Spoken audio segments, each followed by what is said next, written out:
नमस्कार दोस्तों, स्वागत है आपका फिर से इस करंट अफेयर्स की सीरीज़ में। जो हमारे टॉपिक रह गए थे उनको हम फिर से डिस्कस करेंगे। जो बचे हुए टॉपिक है उनमें जो पहला आर्टिकल है वो हमारा टूटिंग टाइटिंग सुचर जोन, TTHZ। जो TTHZ है ये क्यों करंट इशू पे बना है दोस्तों? जो ये टूटिंग टाइटिंग सुचर जोन है ना, ये कोई ऐसा नाम नहीं है। मतलब ये क्या है, एक प्लेस का नाम है, एक स्थान का नाम है। और ये कहाँ पे है? ये हमारे अरुणाचल प्रदेश में ये जगह पड़ती है। कौन सी जगह? टूटिंग टाइटिंग। ये कहाँ पे पड़ता है? ये पड़ता है हमारे अरुणाचल प्रदेश में। जो हमारा Wadia institute of Himalayan geology है ना, Wadia institute of Himalayan geology ने एक रिसर्च करी कि वहाँ जाके जो भी वहाँ पे मैन्युफैक्चरिंग हो रही है, जो भी इंफ्रा बन रहा है, तो जो ये वाला जोन है, उस जोन में जो ये इंफ्रा बन रहा है वो हमारे अर्थक्वेक के सेंसर जोन में है। कि मतलब वो ज़्यादा खतरनाक जोन है जहाँ पे ये इंफ्रा बन रहा है। मतलब जो अर्थक्वेक आने के ज़्यादा चांसेस है इस जोन में। कौन से जोन में? Tooting टाइटिंग suture zone. अब आपको एक चीज़ बताना चाहूँगा, जी सूचर का मतलब क्या है? जो आम बोलचाल में सूचर का मतलब होता है सिलाई करना। सिलाई करना इन द सेंस, मान लो कि जो दो क्रस्ट, ये कोई प्लेट है, क्रस्टल प्लेट है दो, ये वाली, ठीक है। अब दो ये प्लेटें मिल रही है, जो इन दोनों का जो बीच का जो ये लिंक है ना, लिंक, इसको बोलते हैं हम सूचर जोन। क्या बोलते हैं इसे? हम सूचर जोन बोलते हैं। अब जो ये सूचर जोन है, तो ये क्या है, अर्थक्वेक के लिए बहुत खतरनाक है। क्या? अर्थक्वेक आने के बहुत सारे चांसेस है यहाँ पे इस जोन में। और ये जोन कहाँ पे है? ये हमारे अरुणाचल प्रदेश में है, ठीक है, जो हमारा ये जोन है।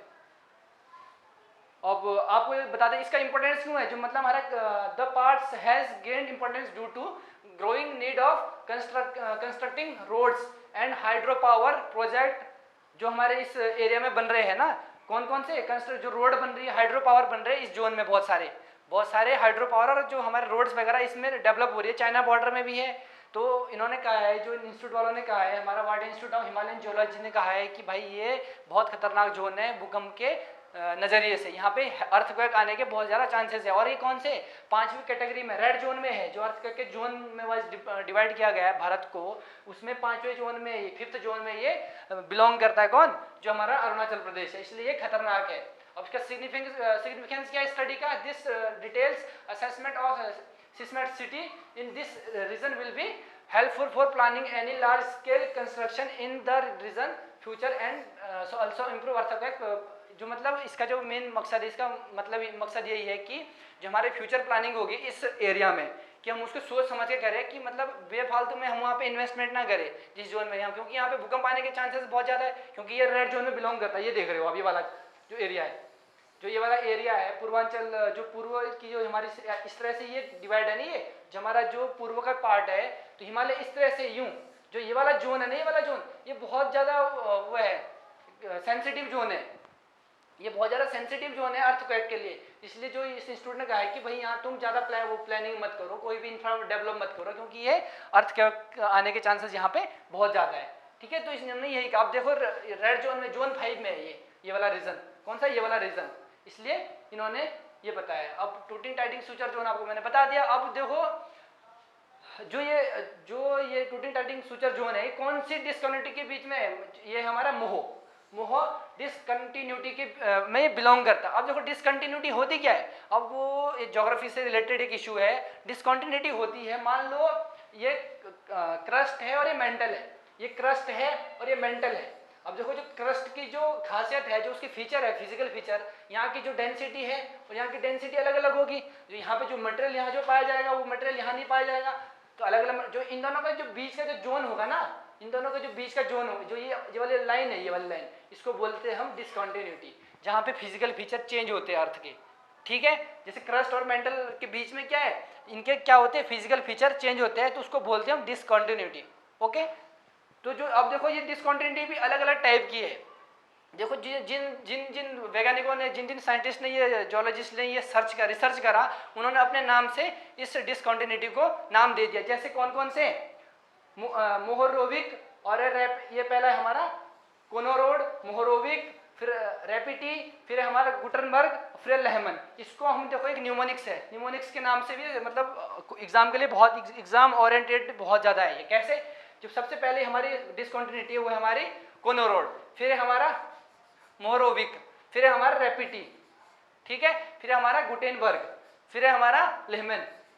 अब लेहमन इसको बोल सकते CMRGL, मतलब CM Rajnath Singh good leader, इसको निमोनिक्स बोलते CM Rajnath Singh good leader, CM Rajnath Singh good leader एक निमोनिक्स बन सकता है। इस तरह से हमारी डिसकंटिन्यूटी है हमारे अर्थ में, ठीक है, अलग अलग टाइप की डिसकंटिन्यूटी है। आप इसको स्क्रीनशॉट लेके या फिर रोक के या आप देख सकते हैं कि कौन कौन से एरिया में कौन कौन सी डिसकंटिन्यूटी बिलोंग करती है। डिसकंटिन्यूटी आपको समझ आ गई होगी किस तरह से मैंने समझाया आपको, ठीक है। इसके बाद है हमारा खजान एग्रीकल्चर। अब देखो जो खजान एग्रीकल्चर है ये रिसेंट इशू इसलिए बना, जो हमारे जो गोवा में है ना, गोवा जो हमारा स्टेट है वहाँ पे खजान एग्रीकल्चर बहुत ज़्यादा चलती थी पहले, अब लेकिन अब खजान एग्रीकल्चर वहाँ पे बिल्कुल खत्म हो चुकी है आज के डेट में। अब खजान एग्रीकल्चर को मैं समझाना चाहता हूँ। देखो वहाँ पे एस्चुरीज बहुत है, एस्चुरीज। अब एस्चुरीज क्या होता है? एस्चुरीज होता है जब समुद्र का पानी नदी के किनारे में आ जाता है, जब समुद्र का पानी नदी में आता है ना, नदी के पास, तो वहाँ एस्चुरीज बनाता है वो, ठीक है। जब समुद्र का पानी जाएगा कहाँ पे, नदी में, तो वो एस्चुरीज फॉर्म करता है। अब देखो जो गोवा में बहुत सारी एस्चुरीज है, तो वहाँ पे उस एस्चुरीज के माध्यम से क्या किया जाता था, एक फार्मिंग की जाती थी जिसको बोलते थे हम खजान फार्मिंग। और खजान फार्मिंग होती क्या है, मैं उसको आपको एक्सप्लेन करता हूँ। देखो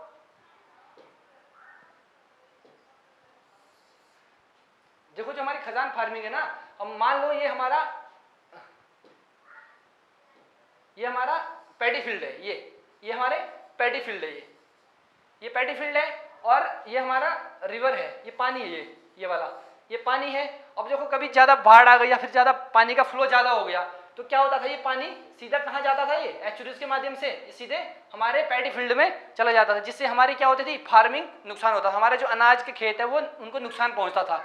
अब क्या करते थे कि जो गोवा के जो किसान लोग हैं, फार्मर लोग हैं, वो क्या करते थे, यहाँ पे एक इस तरह से एक बेल्ट टाइप की बनाते थे, मतलब एक जैसा हमारा जो डैम होता है ना, इस टाइप की एक विंडोज टाइप की वो बनाते थे, कि जिससे क्या होता था, जो ये जो पानी है वो वहाँ जा ना पाए, कहाँ पे, एग्रीकल्चर, जो उनका एग्रीकल्चर जो भी उनका पैडी फील्ड है वहाँ पे उनका जो ये नदी का पानी वहाँ जा ना पाए। और यहाँ पे क्या करते थे, इन दोनों के बीच में जो ये एक लेयर उन्होंने बनाई, ये विंडो टाइप की बनाई, उन विंडो के और जो पैडी फील्ड है उनके बीच में क्या करते थे, एक नाला टाइप का बना लेते, मतलब नाला मतलब बोले तो तालाब टाइप का, वो झील टाइप का, वो लेक टाइप की एक बना लेते थे, गहरा बना लेते थे। ये गहरा हो गया यहाँ पे, और ये पैडी फील्ड हो गए, और ये हमारा जो बैरियर लगाए थे हमने, बैरियर मतलब विंडो टाइप, और ये हमारा नदी हो गई। तो आपको मैं और अच्छे से समझाना चाह रहा हूँ, ये जो हमारे नदी है ना, ये वाली जो ये बीच वाला एरिया जो हमारे जो तालाब बनाया था हमने, मतलब झील टाइप के गहरा बनाया था, और ये हमारे पैडी फील्ड है, और ये हमारा जो बैरियर लगे थे। और बैरियर क्या होते थे, जो अब क्या होता था कि जो पानी है, पानी जाता था बैरियर से। अब जिन्होंने बनाया था, जो पानी अगर मान लो पानी का फ्लो ज़्यादा हो गया, तो वो बैरियर के थ्रू कहाँ जाता था, वो जाता था हमारे सीधे तालाब में पानी। पहले वो बैरियर उतना जैसे अगर पानी का, जैसे हमारा टंकी है, टंकी आपने देखा होगा, टंकी में क्या होता है, जैसे ओवरफ्लो होता है तो पानी जो टंकी का जो वो होता है वो खुद से ऑफ हो जाता है, बंद हो जाता है। उसी तरह से जो ये बैरियर थे ना, ये विंडो टाइप की, वो खुद ही क्लोज हो जाते थे। अब जो विंडो से जो पानी गया वो कहाँ जाता था, वो जाता था हमारे जो झील होती थी, जो हमारा तालाब बना होता था, वहाँ पे वो पानी जाता था। तो पैडी फील्ड में कोई पानी नहीं जाता था। तो इससे क्या होता था, जो हमारी पैडी फील्ड है, जो फार्मिंग है, वो भी अच्छी होती थी। और दूसरी चीज़ जो फिशरी है, जो हमारे जो मछुआरे हैं, उनके लिए भी ये ज़्यादा बेनिफिशियल हो जाता था। और यहाँ पे मछली पालन करते थे, और यहाँ पे वो खेती करते थे, किसानी करते थे, फार्मिंग करते थे, पैडी फील्ड थे उनका। और यहाँ पे जो ये बैरियर है, ये बैरियर उनके लिए बहुत ज़्यादा इंपॉर्टेंट होते थे, और जिससे ये पानी का ओवरफ्लो कंट्रोल हो जाता था। ठीक है, तो इसमें क्या फायदा होता है, इसमें यही बेनिफिट होता था, जो हमारा फिशरीज है और जो फार्मिंग है, दोनों अच्छी होती थी। लेकिन आज के डेट में क्या हो रहा है, वो ये चीज़ें सब खत्म हो रही है। कहाँ पे, गोवा में। चलिए आगे चलते हैं।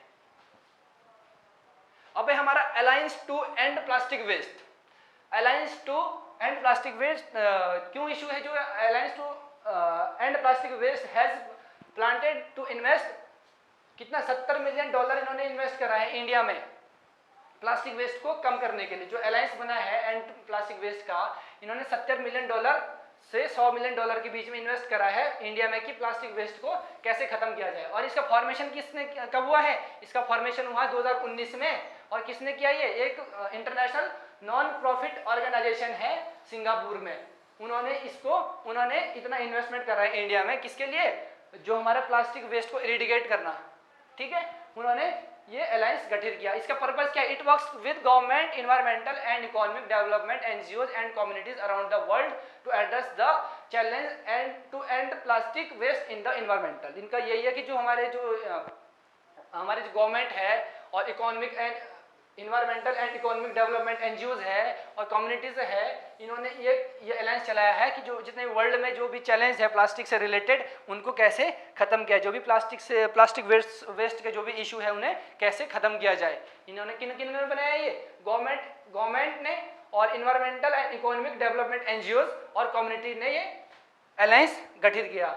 अब इसका जो फोकस एरिया है, उसका जो फोकस एरिया होगा वो होगा हमारा स्टडीज, जो हमारे infrastructure, innovation, education and engagement and clean up, इनका जो मेन फोकस एरिया होगा। मतलब जहाँ पे इंफ्रा बन रहा है वहाँ पे इनका प्लास्टिक वेस्ट को खत्म करना है, और दूसरा इनोवेशन जहाँ हो रहा है वहाँ पे भी इनको प्लास्टिक वेस्ट को कम करना है, और एजुकेशन में भी इन्हें प्लास्टिक वेस्ट को कम करना है, ठीक है। और जो क्लीन अप एरिया है वहाँ पे इनको प्लास्टिक वेस्ट को कम करना है, ठीक है। अब इसको जो एक चीज़ जो मेन है इसमें, alliance to end plastic waste working on the project Aviral.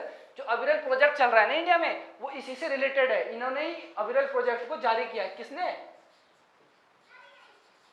जो अविरल प्रोजेक्ट है वो इन्होंने ही जारी किया, alliance to end plastic waste. मतलब इंडिया में किस नाम से है ये? इंडिया में है अविरल प्रोजेक्ट, अविरल नाम से ये प्रोजेक्ट इन्होंने इंडिया में चलाया। ये ध्यान देने वाली चीज है दोस्तों, इसको आप बिल्कुल नोट कीजिएगा, ठीक है दोस्तों। तो आज का जो हमारा जो सेशन था, जो हमारा करंट अफेयर्स की जो सीरीज थी इस वीक की, उसको हम खत्म कर रहे हैं। अब जो नेक्स्ट वीक का जो करंट अफेयर्स होगा उसको हम लेके आएंगे। तब तक के लिए धन्यवाद। अच्छे से पढ़ते रहना दोस्तों।